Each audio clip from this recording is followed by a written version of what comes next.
सालनी जी, आपको आम आदमी पार्टी ने द्वारका से टिकट दिया, उम्मीदवार बनाया।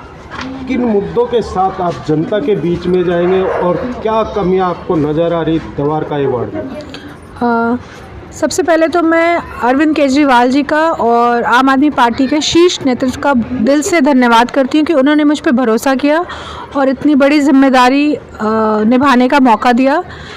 दिल्ली में नगर निगम में 15 साल से भाजपा की सरकार है और आज उन्होंने दिल्ली को इस हाल में पहुंचा दिया है कि 3 हमारे पास बड़े बड़े कूड़े के पहाड़ दिल्ली के बाहर हो गए हैं और दिल्ली के अंदर इतने सारे छोटे बड़े कूड़े के पहाड़ हो गए कि उसको गिनना भी अब असंभव हो गया है।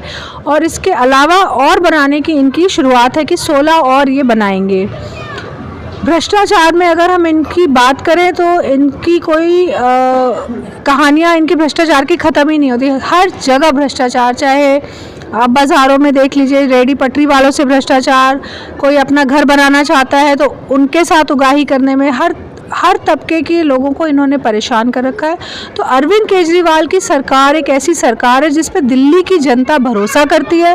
3 बार उनको चुन के मुख्यमंत्री बनाया है, उनको अपना बेटा मानती है, उनको अपना भाई मानती है और पूरा विश्वास है कि अरविंद केजरीवाल जब MCD में आएंगे, जो हमें 10 गारंटी जो उन्होंने जनता के लिए रिलीज़ की है वो उसको पूरा करेंगे और जनता के हर एक काम को पूरा करेंगे जिसकी अपेक्षा जनता करती है। सानी कैप्टन जी, 10 गारंटी में एक जो सफाई कर्मचारी है जो काफ़ी सालों से डेली वेज पे काम कर, क्या वे पक्के होंगे अगर आम आदमी पार्टी MCD में आती है? देखिए, उन्होंने गारंटी दी है तो अरविंद केजरीवाल की जो गारंटी है वो गारंटी उनकी कभी टूटती नहीं है। उनकी गारंटी पे हम दिल्ली में 3 बार सरकार बनाई है और उनकी गारंटी पे हमने पंजाब में सरकार बनाई है और आज उनकी गारंटी पे गुजरात में, जहां हम आज पहली बार चुनाव लड़ रहे हैं, गुजरात में ऐसा सैलाब उठा है कि वहाँ लोग खड़े हैं कि अरविंद जी यहाँ पे आएंगे और हमारी हर परेशानियों को दूर करेंगे। तो दिल्ली में भी उन्होंने MCD में जो गारंटी दी है और जो उन्होंने डेली वेज लोगों की पक्का करने की गारंटी दी है वो उसको 100% पूरा करेंगे। ये ऐसी उम्मीद नहीं है, हमें बिल्कुल पता है कि वो करेंगे।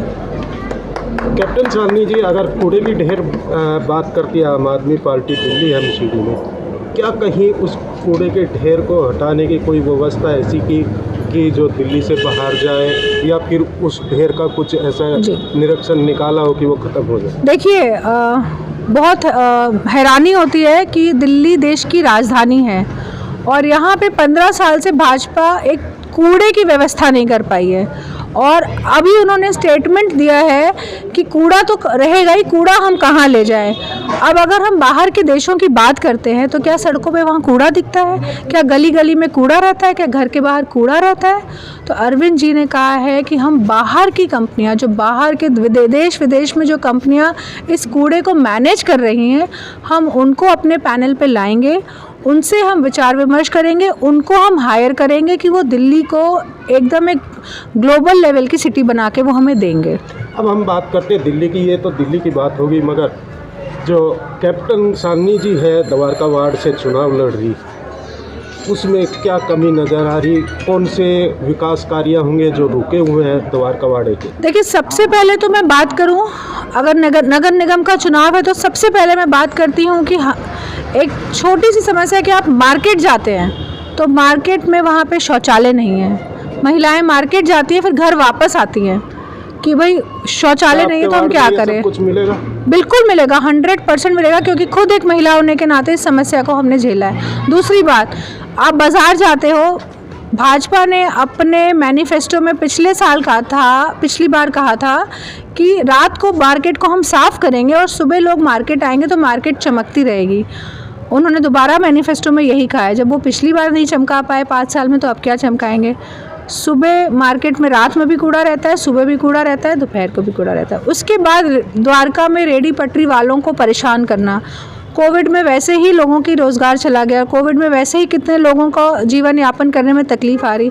अब रेडी पटरी वालों को डरा के धमका के उनसे उगाही करना, उनका ठेला उठा ले जाना, उनके ठेले को तोड़ देना, दुकानें तोड़ देना, जो पैसे देगा उसकी दुकान चलेगी, जो नहीं देगा उसकी नहीं। तो इस तरह के गलत काम जो द्वारका में हो रहे हैं, बहुत सारे लोग आते हैं अपनी समस्याओं को लेके, प्रॉपर्टी टैक्स को इन्होंने 3 गुना बढ़ा दिया है, हर तरह से लोग, हर तबके का लोग इन्होंने परेशान कर रखा है। तो मैं एक एक जनता की समस्या को लेके जनता के साथ बैठ के, क्योंकि हम, जैसा कि अरविंद केजरीवाल जी कहते हैं, हम राजनीतिक लोग नहीं, हम इन्हीं में से हम एक हैं और हम जनता के साथ बैठ के उनकी समस्याओं का समाधान निकालेंगे। जिस वार्ड से आप उम्मीदवार हो उसमें कुछ सोसाइटियों में पानी की भी काफ़ी समस्या और विधायक जी भी आपके हैं, क्या कहेंगे, क्या वो समस्या दूर होंगी? जी बिल्कुल। देखिए, सबसे पहले बात समझने वाली ये है कि द्वारका एक ऐसी सब सिटी थी जहाँ पे शीला दीक्षित की सरकार के टाइम में यहाँ पानी नहीं था।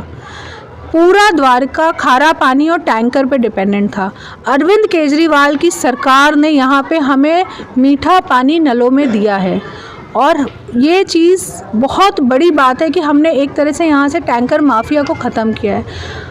कहीं समस्या आती है तो वो गर्मी के टाइम में थोड़ी समस्या आती है और उस पर निरंतर हमने कितनी जल बोर्ड के साथ मीटिंग की है और मुझे पूरी उम्मीद है कि विधायक गुलाब सिंह जी जिस तत्परता के साथ जुटे हुए हैं, ये समस्या ख़त्म हो जाएगी। सिर्फ गर्मी की समस्या, और हम इस बात को पूरा समझते हैं और हर तरीके से लोगों को हम मदद करने की कोशिश करते हैं कि कहीं पानी की जो भी समस्या है उसको हम पूरा करेंगे। कैप्टन शालिनी जी, 4 तारीख को वोटिंग होनी है, द्वारका वार्ड एक लोगों को क्या संदेश देना चाहिए, क्या मैसेज होगा?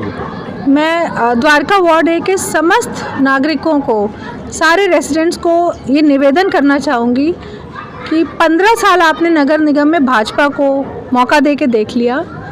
एक बार अरविंद केजरीवाल जी की टीम को, अरविंद केजरीवाल जी को मौका दे। आपने दिल्ली सरकार में उनको 3 बार मौका दिया, एक बार उन पे भरोसा करके नगर निगम में मौका दे। और हम कहते हैं हमने काम किया है तो वोट देना, एमसीडी में हमें काम करने का मौका दे। अगर हम काम ना करें तो अगले 5 साल के बाद आप हमारे से वो चीज़ वापस ले लेना, लेकिन एक मौका हमें ज़रूर दें।